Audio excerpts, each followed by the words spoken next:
There haven't been any full-blooded Filipino that has been to the NBA, and I just want to be the first one, and I just want to show everyone that we can also make it.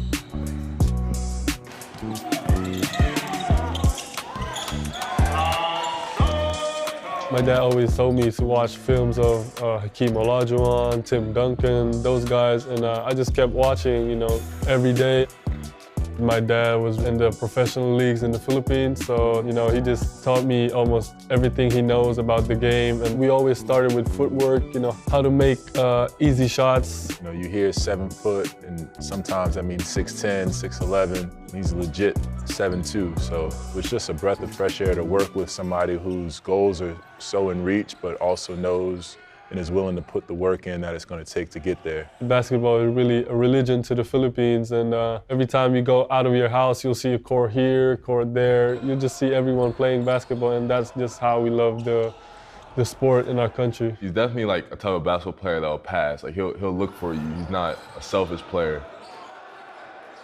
The mentality in the States when you're a foreign player with hype and accolades coming in, people want to play against you. Everybody has their goals and everybody's trying to get on, so what better way to get recruited to a college than saying, hey, I had X amount of points and rebounds and blocks against Sotto, and here's my film against him. I think he realizes that now, and he kind of brings it to his opponent instead of waiting for it to come to him. Yes, sir.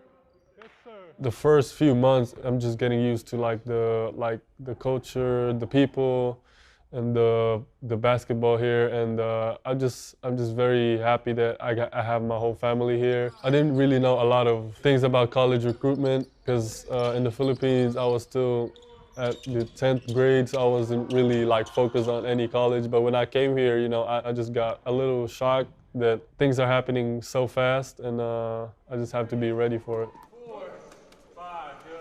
I see Kai as somebody with a world of potential, and the sky is really the limit, but also, there's a short time to get there and has to be deliberate in making those goals achievable. Two more shots. The training here in the States is different because they really focused, and my trainer really dedicated themselves to help me get better as a player. One thing that we wanted to really work on, getting him to be more NBA ready, which means, can he handle the NBA pace of the game, physicality? Can he use his length in a meaningful way? Does he stretch the floor consistently? Can he guard players? Can he guard in the post? Can he guard off switches? Very good. Show it right back. Bang, bang, boom.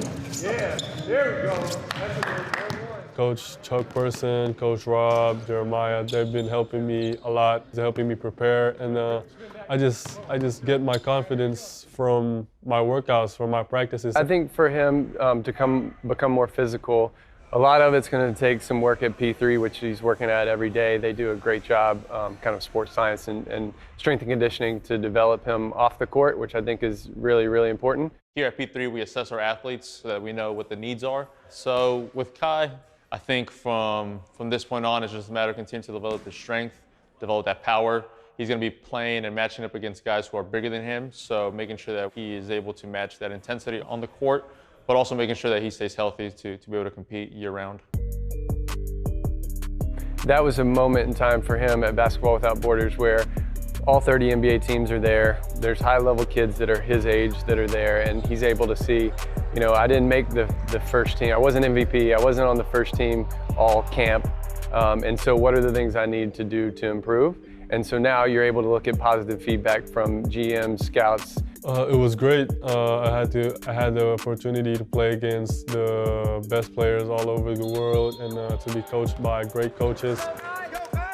What are the gaps? What's going to help him get there? And I think he took it to heart. I think he saw kind of where he was and was able to size himself up a little bit, and now he's able to take a step forward because he's grounded in reality. He's not caught kind of in the hype world. Potential is something people talk about a lot, right? Potential, potential, potential. There's always a point though where you have to start turning a corner and potential has to become reality. And for him, he's starting to approach that phase. And I think he understands that. And so as long as he continues to move forward and progress, he's got every opportunity in the world to be a good NBA player. My ultimate dream is to make it to the NBA, and I also want to represent the Philippines on international tournaments.